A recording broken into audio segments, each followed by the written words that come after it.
गुप्ता के रिटायरमेंट से 4 दिन पहले केंद्र ने उनका कार्यकाल 6 महीने के लिए बढ़ा दिया। चुनाव के बीच इतनी भी परवाह नहीं की कि लोग इसे किस नजर से देखेंगे। 16 मार्च को चुनाव आयोग ने ही इनकी नियुक्ति की। 30 अप्रैल को रिटायर होने वाले थे, अब 6 महीने तक इस पद पर बने रहेंगे। आप सोच सकते हैं किस स्तर का काम चल रहा है। सब इसके नाम पर कि बंगाल में फ्री एंड फेयर इलेक्शन करवाया जा रहा है। 2021 के विधानसभा चुनाव में चुनाव आयोग ने 209 जनरल ऑब्जर्वर तैनात किए थे। 55 पुलिस ऑब्जर्वर और 85 एक्सपेंडिचर ऑब्जर्वर थे। पश्चिम बंगाल में कुल 294 जनरल ऑब्जर्वर इस बार तैनात किए गए हैं। हर विधानसभा में एक आईएएस को ऑब्जर्वर बनाया गया है। इनमें से 62% अफसर बीजेपी शासित राज्यों से हैं, 111 अफसर विपक्ष शासित राज्यों से। यह हालत हो गई है चुनाव आयोग की, उसके फैसलों को इस तरह से जाकर चेक किया जा रहा है। आयोग के बहाने एक और चीज हो रही है। भारत की नौकरशाही की छवि लगातार धूमिल हो रही है। इस सेवा के अफसरों को जनता बहुत सामाजिक प्रतिष्ठा देती है। मुझे नहीं लगता अगर इस तरह का काम करते रहेंगे तो उन्हें यह सामाजिक प्रतिष्ठा हासिल रहेगी। अगर इन्हीं सब के लिए इतनी मुश्किल परीक्षा पास करनी है, तब फिर यूपीएससी की तैयारी से बेहतर है युवाओं को सीधे उसी राजनीतिक दल में शामिल हो जाना चाहिए जिसके लिए कई अफसर अपनी सीमाओं का अतिक्रमण करते हुए नजर आ रहे हैं। आप उसका नाम जानते हैं या फिर राघव चड्ढा से पूछ सकते हैं। अभी तक हमने एक ऑब्जर्वर को लेकर रिपोर्ट बताई और इसी में 2000 शब्द पूरे हो गए। कई बार सोचता हूं कि चुनाव आयोग की भूमिका पर क्या किसी एक वीडियो में सब कुछ समेटा जा सकता है। वह वीडियो जरूर 5 घंटे से ज्यादा लंबा होगा और फिर भी कम पड़ जाएगा।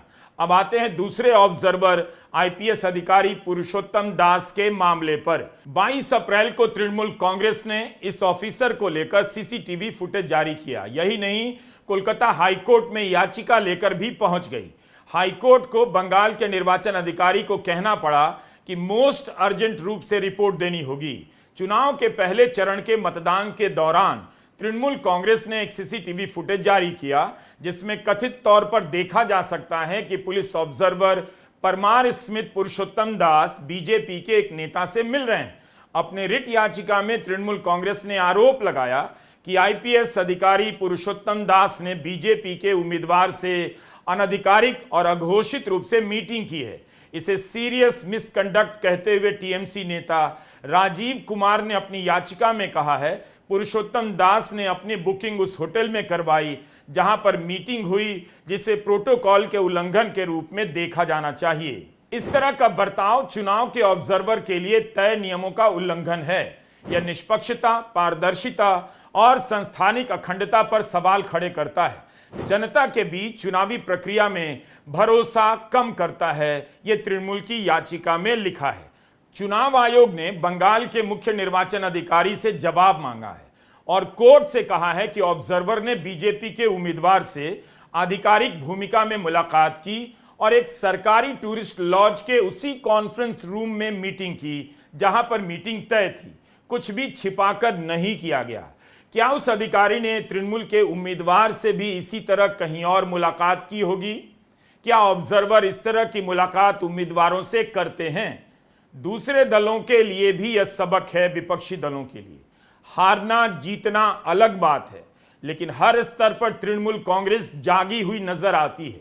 इतनी तैनाती आयोग ने की और पकड़ रही है तृणमूल कांग्रेस अलग अलग मामलों में ऑब्जर्वर को। कायदे से अगर आयोग फ्री एंड फेयर कराना चाहता है तो उसे अपने ऑब्जर्वर पर भी नजर रखनी चाहिए, मगर इनके मामले को उजागर किया तृणमूल कांग्रेस ने।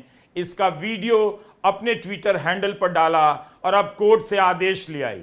जिस तरह से तृणमूल कांग्रेस एक पांव पर खड़ी होकर फ्री एंड फेयर के नाम पर हो रहे इस चुनाव का मुकाबला कर रही है, वह दूसरे दलों के लिए सीखने की बात है। महुआ मोइत्रा ने ओडिशा काडर के एक आईपीएस और ऑब्जर्वर बटुला गंगाधर को लेकर भी आरोप लगाए हैं कि वे चुनावी प्रक्रिया में हस्तक्षेप कर रहे हैं।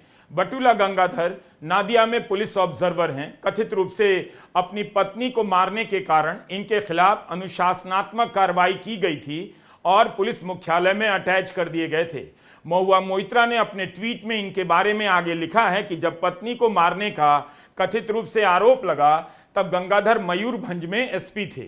चुनाव आयोग ने भी कैसे कैसे अधिकारी चुनकर लाए हैं।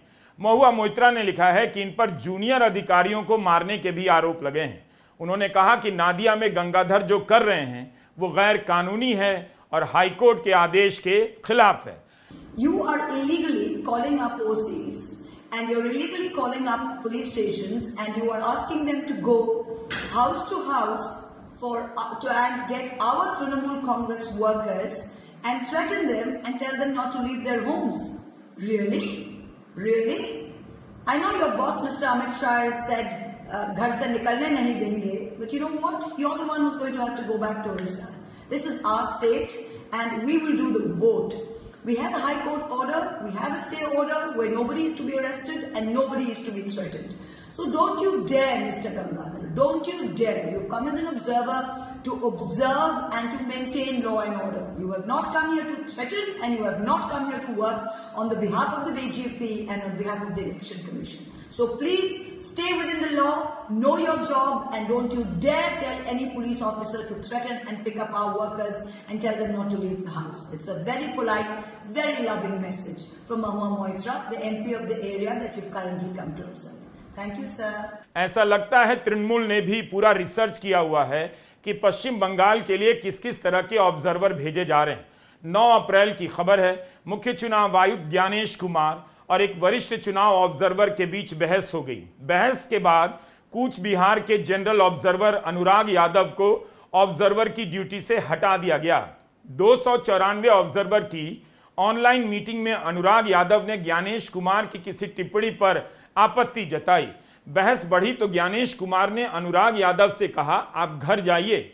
इस पर अनुराग यादव ने जवाब दिया, आप इस लहजे में बात नहीं कर सकते, मैं 25 साल से सर्विस कर रहा हूं। अनुराग यादव उत्तर प्रदेश सरकार में प्रिंसिपल सेक्रेटरी रैंक के अफसर हैं। टेलीग्राफ की रिपोर्ट के अनुसार बहस की घटना के कुछ देर बाद उन्हें जनरल ऑब्जर्वर के पद से हटा दिया गया। बाद में आयोग के सूत्रों ने बयान दिया कि अनुराग यादव को बहस के कारण नहीं बल्कि इसलिए हटाया गया कि वे पेशेवर रूप से अक्षम पाए गए।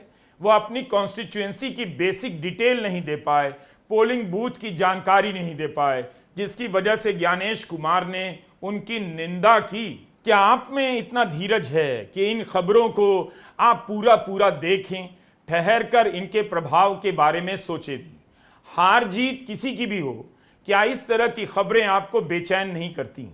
केंद्रीय बलों की तैनाती को लेकर बीजेपी के नेताओं के बयान भी सवाल खड़े करते हैं। इस समय आचार संहिता लागू है। पश्चिम बंगाल में चुनाव आयोग ने केंद्रीय बलों की अप्रत्याशित तैनाती की है। इस समय क्या अमित शाह यह बयान दे सकते हैं कि चुनाव के बाद 60 दिनों के लिए इनकी तैनाती रहेगी? कुछ जगहों पर रिपोर्ट हुआ है कि उन्होंने 7 दिन तक तैनाती की बात कही है। अगर ऐसा है तो गृहमंत्री के कार्यालय को बताना चाहिए कितने दिनों की तैनाती की बात उन्होंने की है। मगर सवाल है कि क्या अमित शाह का यह बयान चुनाव आयोग के अधिकारों का अतिक्रमण नहीं, जबकि आयोग इसे लेकर पहले ही आदेश दे चुका है कि गिनती के बाद भी 500 जवानों की कंपनियां पश्चिम बंगाल में तैनात रहेंगी। 29 तारीख को बेखौफ होकर मत डालने चाहिए। ईडी के गुंडों की चिंता मत करिए। चुनाव आयोग ने चप्पे चप्पे पर सीआरपीएफ बिठाई और आज मैं बोलकर जाता हूं, चुनाव के बाद भाजपा सरकार आनी है, फिर भी 60 दिन तक ये सीआरपीएफ यही रहने वाली है। आपको यह भी मालूम होना चाहिए कि पश्चिम बंगाल में 65 ऐसे लोग चुनाव की ड्यूटी कर रहे हैं जिनके नाम वोटर लिस्ट में नहीं है। इन सभी ने सुप्रीम कोर्ट में याचिका दायर की और कोर्ट ने इनकी याचिका खारिज कर दी। एपेलेट ट्रिब्यूनल के पास जाने के लिए कहा। कोर्ट ने इनके वोटिंग के अधिकार की रक्षा तुरंत नहीं की, ट्रिब्यूनल पर टाल दिया। जबकि इनके वकील सीनियर एडवोकेट आदित्य समादर ने कहा, यह तो अप्रत्याशित स्थिति है, इनमें से कुछ को पीठासीन अधिकारी की ड्यूटी मिली है और यही वोट नहीं दे पाएंगे। चुनाव कराने के लिए इन पर भरोसा किया जा रहा है मगर वोट देने के लिए नहीं। अगर ये वेरीफाइड सरकारी कर्मचारी नहीं होते तो क्या आयोग इनकी ड्यूटी लगाता भी? लेकिन कोर्ट ने कह दिया एपेलेट ट्रिब्यूनल के पास जाना होगा। आपको यह भी दिख गया होगा कि सारे नाम किस समुदाय के हैं। 27 लाख लोगों के नाम कट गए, वोट देने का अधिकार उनसे ले लिया गया। सुप्रीम कोर्ट ने आदेश दिया कि